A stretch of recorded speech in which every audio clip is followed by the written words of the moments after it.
On a dark winter night in 1945, a shout rang out on the banks of the Nisqually River. "You're under arrest!" Billy Frank Jr., just 14 at the time, called back, "Leave me alone! I live here!" before being hauled off to a holding cell. He didn't know it then, but his arrest was one of the earliest battles in what would later be known as the Fish Wars. Hi, I'm Che Jim, and welcome to Crash Course Native American History. That night on the river, Frank Jr. was checking his fishing nets, just like his ancestors had done for generations. He was a member of the Nisqually Nation, one of many in the Pacific Northwest that fished the rivers there for ages. It was his first time being arrested, but it wouldn't be the last. In the years to come, he'd be handcuffed at least 50 more times, threatened and harassed too many times to count. And he'd inspire dozens of others to join him in his nonviolent resistance. See, for Native people, the food you eat defines who you are, and not in a health-conscious you are what you eat kind of way. Frank Jr. and other members of the Nisqually had a strong connection to the fish they ate. For them, salmon were gifts from the Creator to be honored and protected, even if that meant facing jail time. But to understand how it ever came to that, let's take a step back. In episode 2, we talked about sovereignty, the right of Native nations to govern themselves. Today, we're going to talk about a different kind of self-governance, food sovereignty, the right of Native nations to use the foods that have sustained their communities since time immemorial. Before Europeans arrived, natives from coast to coast had their own distinct, culturally defined behaviors, beliefs, and attitudes surrounding their traditional foods. Their menus were local and seasonal, rotating among hundreds of different kinds of plants and animals. Like the Algonquin tribes knew June as the strawberry moon, the month that marks the beginning of berry season. And the Shawnee knew September as the pawpaw moon, the month when you can enjoy an enormous custardy fruit that's like the mango of the Midwest. Native peoples also stockpiled certain foods to enjoy year-round, like many in what's now California created a flour out of raw acorns by drying, shelling, smashing, and flushing out their bitterness. Then they'd use it to whip up a batch of soup, bread, or mush. Other Native nations, like the Haudenosaunee and Cherokee, depended on corn, grown either on its own or closely planted with beans and squash. They knew these crops as the Three Sisters, because, like family, they protected each other and grew better together. Unlike the two brothers, orange juice and toothpaste, which are sworn enemies. But all that changed when Europeans began colonizing the land we now call the United States. In just over 300 years, Native nations across the country lost 99% of the lands where they hunted, fished, gathered, and grown food for longer than anyone can remember. And between the 19th and 20th centuries, as the US government forced Native people off their lands, they used federal boarding schools to eradicate their cultures altogether. Native children were separated from their families, their languages, their traditions, and their foods. Students in boarding schools were often fed low-quality rations and punished if they ate anything they'd personally grown while laboring on the school farms. At the same time that Native people were being separated from their traditional foods, settlers were exploiting those food sources in unsustainable ways. Like, traditionally, the Great Sioux called themselves Pteoyate, or Buffalo Nation, viewing buffalo as a source of everything they needed to survive. What they ate, what they wore, how they sheltered themselves. They even played an important role in their creation story. In the early 19th century, at least 30 million buffalo roamed the plains. But as railroads expanded west, hunters on those trains killed the herds en masse. The numbers vary, but by 1887, it's likely that fewer than 100 individual buffalo remained in the wild. Not only did this eliminate a traditional food source for many, but for groups like the Great Sioux, it destroyed their way of life too. And that destruction was often the point.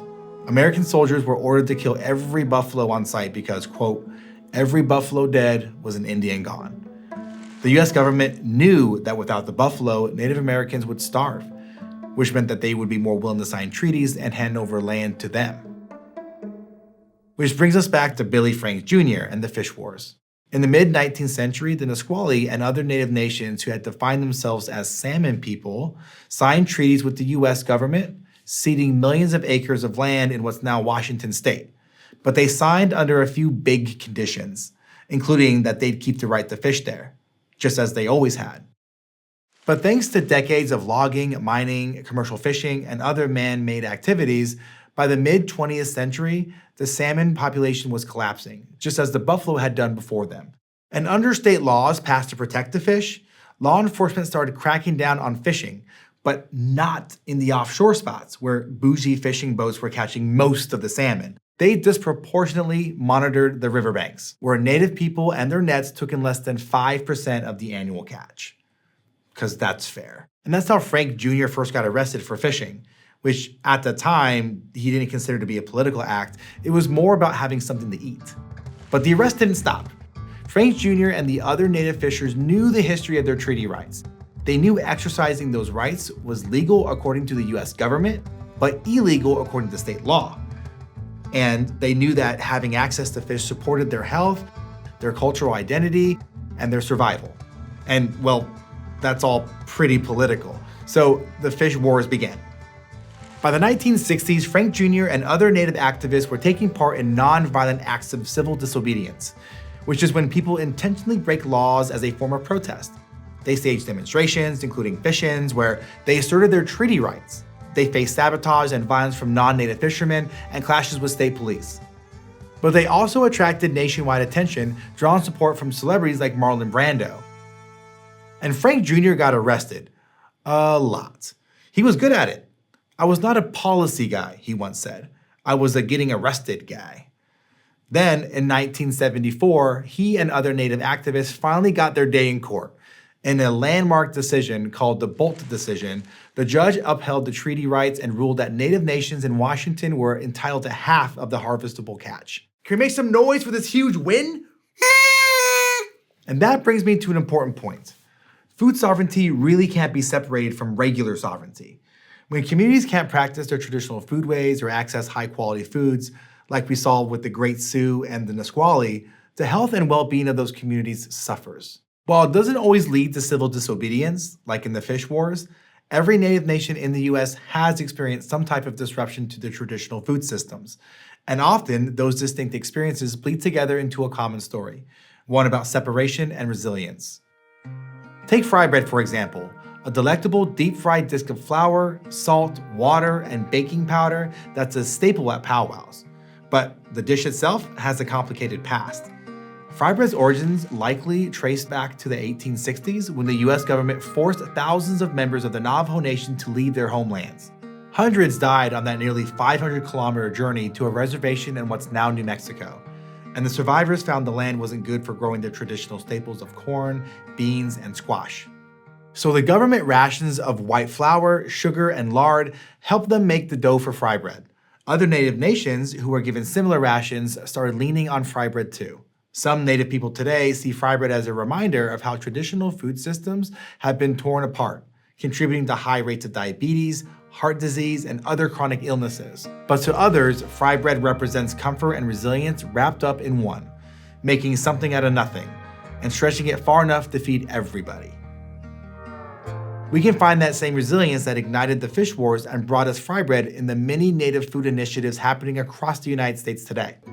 The Mancuso Food Sovereignty Project, for example, hosts harvest festivals, maintains a community garden, and teaches tribal members how to prepare salmon and elk. The Cherokee Nation shares free heirloom seed packets with their members, encouraging them to grow and eat the same crops as their ancestors. And the Three Sisters Project at Iowa State University partners with Native gardeners to study how growing corn, beans, and squash together nourishes people, plants, and the soil. Plus, Native chefs have been making their mark in the culinary world, opening restaurants, publishing cookbooks, and working to bring traditional foods into the limelight. Like Mariah Gladstone, a member of the Blackfeet and Cherokee Nations, and the host of Indija-ka, an online cooking show.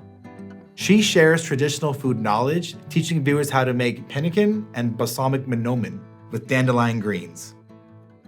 For thousands of years, Native nations hunted, fished, grew, and gathered food that sustained their communities and the places where they lived. Under colonization, they faced violent disconnection from those food systems and witnessed many of their food sources disappear. But Native people also recognize that when you nourish a community, you support its ability to exist now and in the future. And that's why many Native nations have fought to keep traditional foods in their communities, or are working to put them back. Today, the salmon in the Nisqually River still face threats from dams, habitat destruction, and overharvesting. But the state of Washington now co-manages the river and the fish alongside the Nisqually and other native nations. And as for Billy Frank Jr., he remained active in protecting the tribe's treaty rights until his death in 2014. A year after his death, he was awarded the Presidential Medal of Freedom, and a national wildlife refuge was named in his honor. In our next episode, we'll go back in time to Native Americans' first contact with Europeans. And I will see you then. Thanks for watching this episode of Crash Course Native American History, which was filmed at our studio in Indianapolis, Indiana, and was made with the help of all these nice people. If you want to help keep Crash Course free for everyone forever, you can join our community on Patreon.